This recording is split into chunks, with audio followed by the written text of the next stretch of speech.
नमस्कार मित्रांनो, जय हिंद, जय महाराष्ट्र। तर तुम्ही थंबनेल पाहिली जाशील, पोलीस व्हायचे तर काय करायचं। लक्षात घ्या विद्यार्थी मित्रांनो, आता सर्व जिल्ह्यांच्या जागा या डिक्लेअर झालेल्या आहे। तुम्ही जागा पाहिल्या असणारच। मागच्या पोलीस भरतीमध्ये आणि ह्या पोलीस भरतीमध्ये कंपेअर करू आपण सर्वात आधी। मागच्या पोलीस भरतीमध्ये 18,000 जागा होत्या।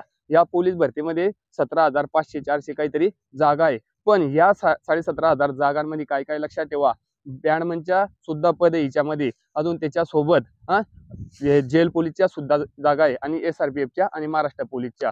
म्हणून मागच्या पोलीस भरतीपेक्षा ह्या पोलीस भरतीला अत्यंत मोठं कॉम्पिटिशन हे राहणार आहे। कारण की मागची पोलीस भरती अचानक आली होती आणि ही पोलीस भरती आता जस्ट त्यांना डिक्लेअर केली आहे, जागा सुद्धा डिक्लेअर झाल्या आणि याच्यानंतर अजून या पोलीस भरतीच्या ग्राउंडला कमीत कमी 3 ते 4-5 महिने लागू शकतात। जर का फास्ट केलं तर अतिउत्तम आहे, पण असं गृहीत आहे की आता उन्हाळाही चालू आहे, पण 4-5 महिने लागू शकतात। पण मित्रांनो, जर का पोलीस व्हायचं असेल तर तुम्हाला कमीत कमी मागच्या वेळेस प्रत्येक जिल्ह्यामध्ये 40च्या आसपास मेरिट लागलंय आणि या वर्षी कमीत कमी 43 किंवा 45 सुद्धा मेरिट लागू शकतो। कारण की तुम्ही जर कुठल्याही काचचे असणार तर आपल्या काचच्या जागा तुम्ही चेक करा एकदा, का कोणत्या काचच्या जागेमध्ये 70-80 जागा एका काचसाठी आहे। फक्त आपल्या काचसाठी 50च्या आतमध्ये जागा राहिल्या तर कॉम्पिटिशन किती आहे। महाराष्ट्र पोलीससाठी एक जागेसाठी 10 विद्यार्थी बसणार आहे आणि फक्त चालक साठी एक जागेसाठी 15, एक जागेसाठी 15 याच्यासाठी बसवले का ड्रायव्हिंग टेस्टमध्ये बरेच विद्यार्थी नापास होता, म्हणून नंतर पेपरला एखादा राहणार आहे।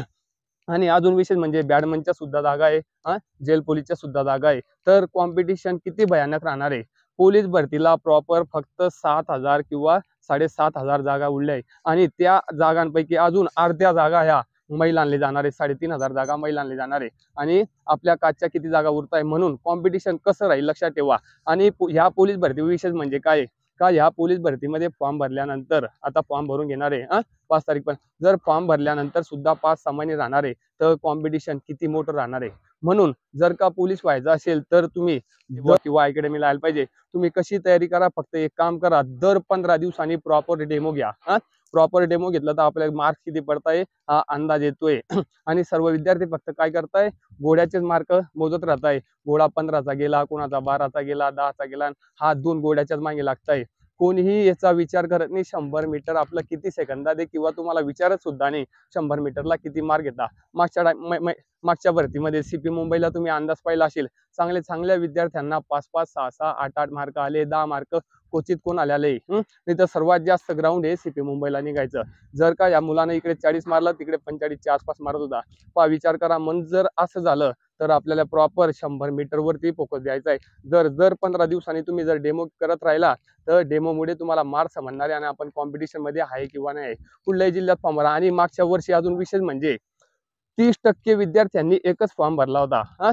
त्याच्यामुळे बऱ्याच जणांना पेपरचा चान्स भेटला नाही, बरेच जण मेरिट मध्ये उडाले होते मागच्या वर्षी सुद्धा। आणि यावर्षी त्याच्यापेक्षाही कमी जागा आहे, वेगवेगळ्या याच्यामध्ये जागा आहे आणि सर्व विद्यार्थी बॅडमन मध्ये फॉर्म टाकणार जे बरेच विद्यार्थी याच्यात कमी राहतील, पण SRPF मध्ये तर 100% टाकतील, जेल पोलीस मध्ये 100% टाकतील, महाराष्ट्र पोलीस मध्ये 100% टाकेल। एका माणसाची कमीत कमी 3 ते 4 फॉर्म असे एक गटकासाठी एकदा असा फॉर्म होतोय।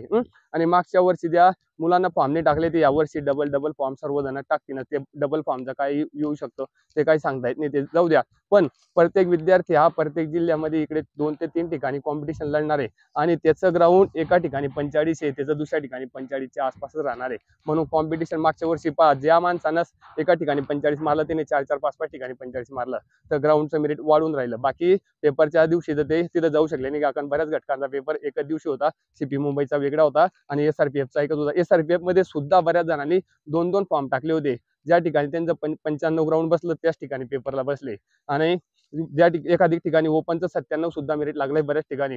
म्हणून मागच्या वर्षापेक्षा या वर्षी जबरदस्त कॉम्पिटिशन राहणार आहे। आणि फॉर्म भरले झाल्यानंतर रोज एक पेपर सोडवायचा प्रयत्न करा। आपल्याला पेपरात किती मार्क पडताय, आपण कोणत्या जिल्ह्यात फॉर्म भरताय, जर डेली तुम्ही पेपर सोडवत गेले तर तुमचं हे जे टार्गेट आहे समोर ते तुम्ही निश्चितच करू शकता, म्हणजे करू शकता। आणि यावर्षी महाराष्ट्र पोलीसची वर्दी तुम्ही अंगावर घेऊ शकता। लक्षात ठेवा, तुम्हाला वाटत असेल का बुवा ग्राउंडच्या बाबतीमध्ये आम्हाला घाबरवताय का काय, लक्षात घ्या मित्रांनो, जर का तुम्ही आतापासून जर प्रॉपर 45 मार्क पाडायचा प्रयत्न केला आणि जर का 40 मेरिट लागलं तर तुमचा 5 मार्काचा फायदा राहणार आहे प्लस मध्ये। पेपरला जर 4-5 मार्कही कमी पडले तरी तुम्हाला प्लस राहणार आहे। म्हणून बरेच लोक टाइमावर ग्राउंड करतात, टाइमावर ग्राउंड होत नाही. तिन्ही इव्हेंट हे जबरदस्त आहे. जर का तुम्ही 1600 ला पॉवर लावायला गेले तर इकडे लगेच गोडा कमी होतो, जर गोड्याला पॉवर लावायला गेले तर 1600 मीटर कमी होतंय. म्हणून तुम्ही आतापासून ग्राउंड रेडी ठेवा आणि आपली एक जागा फिक्स करा. प्रत्येक जिल्ह्याचा तुम्ही अभ्यास केला असेल, प्रत्येक जिल्ह्यामधल्या जागा पहा तुम्ही आणि आपल्या कासला किती जागा आहे आणि एका जागेसाठी 10 मुलं बसणार आहे. जर का 50 जागा राहील तर किती मुलं पेपरला बसू शकणार आहे आणि फॉर्म किती येतात. म्हणून 40च्या वरती हे 100% प्रत्येक कासचं मेरिट लागण्याची शक्यता राहील. जर का आपण 45ची तयारी करून ठेवला तर हा प्लस पॉईंट तुमच्यासाठी राहणार आहे. आणि आपला चॅनल हे प्रत्येक व्हिडिओ, प्रत्येक इव्हेंटचे व्हिडिओ त्याच्यावरती टाकलंय.